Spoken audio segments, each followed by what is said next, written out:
Hey, welcome back to the channel, or welcome to the channel. Either way, I'm so glad to have you here. I'm Nick, and I talk about things that I'm interested in. Today, that's Nintendo's Direct, which covered all the juicy little details about the Nintendo Switch 2. So without any further delay, let's get right into it.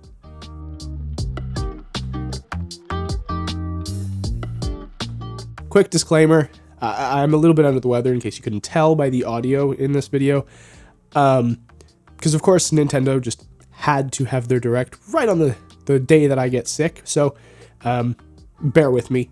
I'm just pushing through this. But that's not important. What's important is the Nintendo Switch 2. So, previous to this Nintendo Direct, we got a little bit of information, a little bit of a sneak peek a little while ago, and this Direct was really meant to kind of just flesh out some of that information, give us some more details, really let us know what we're getting in 3 months when it releases. In that vein, we're going to be covering first the Nintendo Switch hardware.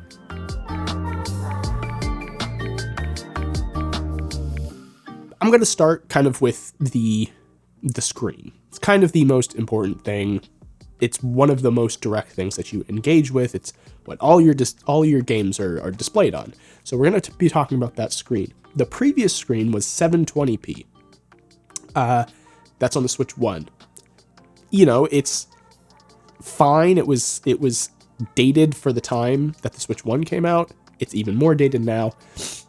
But this new Switch, the Switch 2, was just announced to have a 1080p screen, which is, that might seem low, especially in this world of 4K, 8K, 16K displays that people like Linus Tech Tips are showing off. But I mean, for handhelds, for that application, it's honestly not that necessary to have much more than 1080p. But they decided to go with 1080p. That's awesome. That in and of itself is kind of crazy. A lot of people were kind of thinking maybe they were going to stick with 720. Maybe they were not really going to push it very far in terms of hardware. That seems to not be the case, because not only did they go with a 1080p screen, they also give it a peak refresh rate of 120 hertz. Now, to be clear, this doesn't mean that all games are going to run at 120 FPS and they're all going to be, capping out the refresh rate. That doesn't happen in PC gaming. That doesn't happen in console gaming. That's the peak that the screen can go to. But that's really good. That's I would say for 90% of people, 120 hertz is all you're going to need. The screen is not big enough for you to see the gaps in resolution. So the screen upgrades, insane. I did not think that these were going to happen. I was kind of in the maybe 1080p, definitely not 120 hertz. I was kind of in the 60, but probably 30 hertz camp, because Nintendo just seems to like their games to be at like 30 FPS. So why give a higher refresh rate? But no, they went all out. They went 120 hertz. And again, that doesn't mean all the games are going to run at 120 FPS. That's probably going to be mostly the easier to run, like, kind of party games that might hit that. But that's incredible. My mind was blown when they showed 120 hertz. I did not think that was going to happen. Then they moved on to the dock and what the dock is capable of, which is 4K output up to 120 hertz. Again, at 4K, I really doubt any game probably within the lifetime of the Switch is ever going to hit 120 hertz, 120 FPS. But it's just awesome to have that headroom. That's great. That is really awesome. Plus, on top of that, they gave us HDR. It's not huge. I think a lot of people don't really care all that much for HDR. It's kind of a small addition, and we'll have to wait till we actually get our hands on the actual hardware to discern how good of an HDR experience this is, because there's different levels and some levels of HDR are better than others, but giving it to us at all is awesome. Plus, if you don't like the implementation, you can just turn it off. So that's great. I love that. As far as those aspects, the kind of hardware specs that they gave us, I was frankly blown away. I did not think that it was going to be this impressive. I was, again, kind of firmly in the, it's probably going to be basically the Switch, maybe a little bit of a better processor, but like overall, it's just going to be the Switch.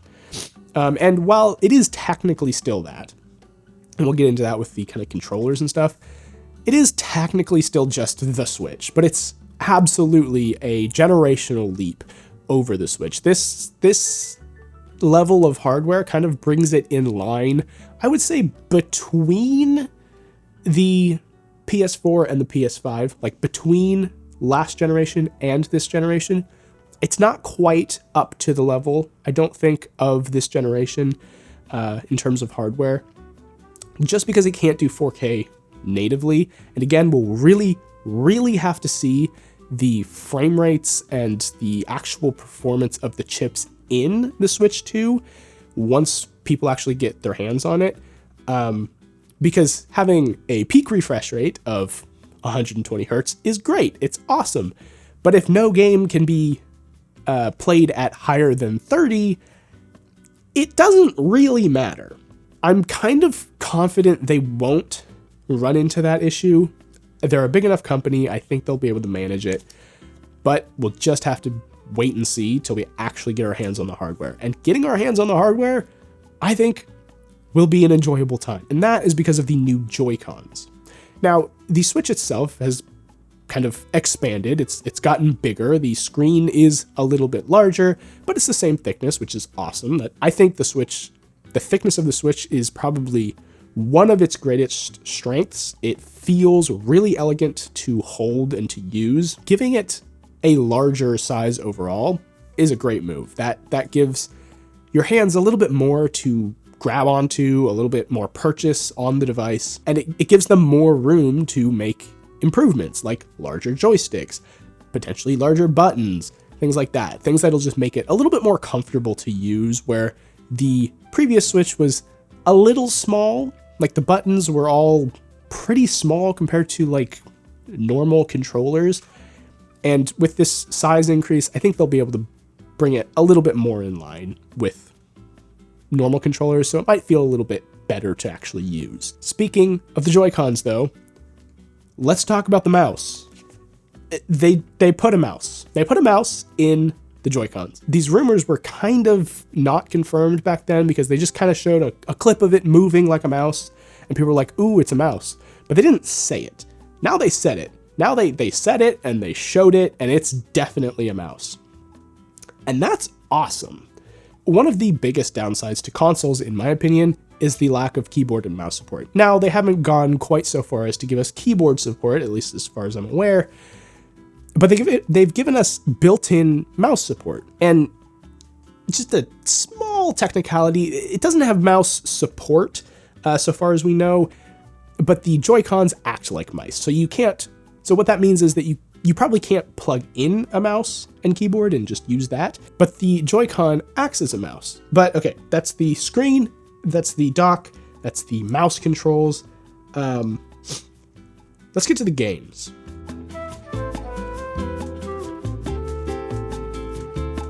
So there was a lot of games announced, and we'll get to those in a second. But what I think might be the more important point is the game enhancements. So taking Nintendo Switch games and bringing them up to the Nintendo Switch 2. Now, as far as I can tell from the Direct, you can totally just plug in a normal Nintendo Switch game into a Switch 2 console and play the game at Switch 1 resolutions and frame rates. But if you want to take advantage of the Switch 2's increased refresh rate and higher fidelity screen, then you're going to want to upgrade the game. People don't generally love this scheme, but I can kind of understand, and as long as it's probably like a $10 upgrade, sure. It's better than having to purchase the game all over again, because they do have to make actual real changes to the game and how it runs to get it to run on different hardware and on different devices and things. So I don't think that's like a ripoff or anything. As long as they're not charging like $40 for it, it should be fine. But we'll just have to see how much they decide to charge for those upgrades. But yes, speaking of enhanced games, let's talk about Nintendo Switch Online and some of the advancements that have been made to that. All the other consoles still there, still accessible, so those are all moving over to the Switch 2 as well, so they'll be playable on Switch 1 and Switch 2, which is awesome. I love that for preservation. That's a really good sign. I think it really does show that Nintendo is kind of taking their preservation game seriously, and possibly feeling the fire under their butt in terms of emulation and starting to actually move on that, which is good. We like to see games preservation. We support it. But that's not all. It's not just the games that we already have. We also got GameCube. Now, this is a rumor that's kind of been going around. There were some patents that were being analyzed, and people thought there was going to maybe be a GameCube emulator. And it turns out, yes, there absolutely is. They are turning on GameCube emulation on the Switch 2, which is kind of crazy, kind of mind-blowing. That's a console that a lot of people really wanted to see on the Nintendo Switch Online retro consoles. It never came, which I guess makes sense because it's a 3D console. It's harder to emulate than the previous consoles that they've already emulated, and with the improved resolution, that makes it a little bit more difficult and a little bit more of a draw to this new hardware. Because apparently they're going to be boosting the resolution and performance of those older games with the Switch 2. So not only are you getting those original games like the Wind Waker, you're getting those original games enhanced and the kind of the definitive version of those games, which is just really cool. I think there's still a place for having just the straight up original ROMs and being able to play those games exactly how they were played back in the day, because that is the experience that kind of was intended. But it's always nice to have an enhanced version. There's a reason that like ROM hacks exist and things. It's nice to have. Overall, I think it's good. I think it's positive for games preservation and for just kind of retro gaming in general. So we love to see that. We love that they're sticking with the retro game emulation. Hopefully Nintendo is showing some willingness to preserve their games. There will always be need for community preservation efforts, but it's a good sign. That's all I'm trying to say. There are quite a few games here which absolutely blew my socks off. I had no idea these were coming, and my mind was blown. So let's take a look. The first on the list is Elden Ring. Yeah, Elden Ring. Now, I want to say with all of these games, the resolution looks a bit crunchy. It's to be expected. Just keep that in mind. The gameplay footage that you're going to be seeing, there's aliasing. Sometimes there's lower frame rates. It's a handheld console that's like this thin. I think we can let it slide. Yeah? Okay. But yeah, Elden Ring. Elden Ring is coming to the Switch. It's not coming to the Switch 1. It's coming to the Switch 2. So, slow down a little bit. I don't think they'd be able to get it running at an acceptable performance level on the Switch 1. So we'll take just Switch 2 support. That's awesome. That'll open up Elden Ring to an entirely different audience. That's outstanding. But that's not the only mind-blowing game that they're getting to run on the Switch 2. The next game that kind of just blew my mind away was Cyberpunk 2077. Cyberpunk 2077 struggled to run on PCs with like the best graphics cards. They've gotten it down. They've gotten the performance issues down significantly since the launch. As far as I can tell, it's a great game now. It runs pretty well. It's pretty well optimized. It's pretty good now. But getting it running on a Switch is crazy. And again, it's a little crunchy. There's a little bit of aliasing. I think they're clearly doing some upscaling, and that's probably how they're getting some of these bigger games to run. I think they're probably upscaling them a fair bit. But still, I don't care. However you get it running, as long as it looks acceptable, I'm not expecting a PC experience from a Nintendo Switch, no matter what the generation is. So as long as they're getting it running acceptably, I'm happy with it. But they didn't stop there. Do you remember GoldenEye or any of the James Bond games that used to be releasing a lot? Well, IO Interactive is making a new James Bond game. So they announced this after they announced that the Hitman games are coming. I think they called it the World of Assassination is their name for the whole package now. But after they announced that they're working on a 007 game, which is wild. We haven't had a 007 game in a long time, and I'm excited. I think IO Interactive, given that they've done Hitman and those games are really great, I think they'll nail it. So after that, we have this really cool game, which is kind of looks like it's coming for Rocket League's launch, but it's like a wheelchair basketball, which is just cool. It's cool to see some representation of people with wheelchairs, but also just cool to kind of see the mechanics. They're using the gyro from the mouse. That might be a bit gimmicky. You'll just have to see how it feels to actually play, but I think the idea of that game is cool. And that one is called Drag X Drive or Drag N Drive. I don't know, but that seems like a pretty cool game. So keep your eye out for that one. After that, they had Split Fiction, which is an amazing game. People love that game. If you like It Takes Two, you're gonna love that game. After that, we have Donkey Kong. There's a new Donkey Kong game, and it's kind of like they're taking Donkey Kong and mashing it up with the concept of Mario Odyssey. It's basically Donkey Kong Odyssey. It's called this, but it's Donkey Kong Odyssey, which is cool. I've never been a Donkey Kong person, but this one looked like it might actually be something to get me into the games. It looked fun. It looked pretty funny. I don't know. It looked interesting. If you're a Donkey Kong person, maybe you hate it. Maybe you're really excited about it. Let me know. We also have the next Astroneer game, which is called Star Keeper. It looks really cool. It looks like a really large scale multiplayer, potentially persistent universe, potentially like No Man's Sky, but Astroneer. That would be awesome. There weren't many details. This was just a showcase of this is happening. We're working on it, and it's coming to Switch 2. So we don't have many details about any of these games, but that looked really cool. I loved Astroneer, and I think it'll be even better with large groups of people, potentially online play with just random people inside your world. I think that would be cool. Excited for that one.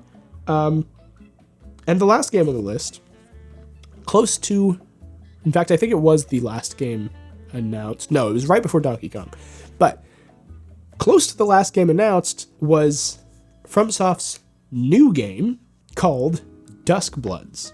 Now, this is wild. I had no idea they were working on a new game. I'm sure someone did. I'm sure there were rumors somewhere, but I didn't hear about them. And this came out of left field for me. I had no idea this was coming. And to see it get announced on the Switch before anything that I'm aware of, that's crazy. It's not like, oh, we have this game and we're also porting it to Switch 2, like Elden Ring. This is a new game being announced for the Switch 2.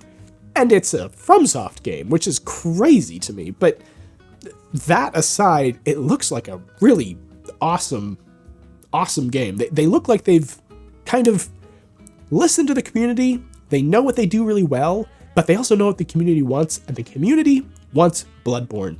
And this looks like they're doing Bloodborne, but something new. Bloodborne with vampires. So that's one I'm definitely going to be checking out.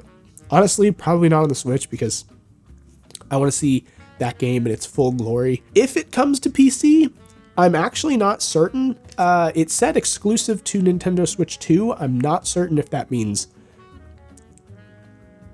just not Switch 1, but like every other console and PC, or only on Switch 2. That would suck real hard.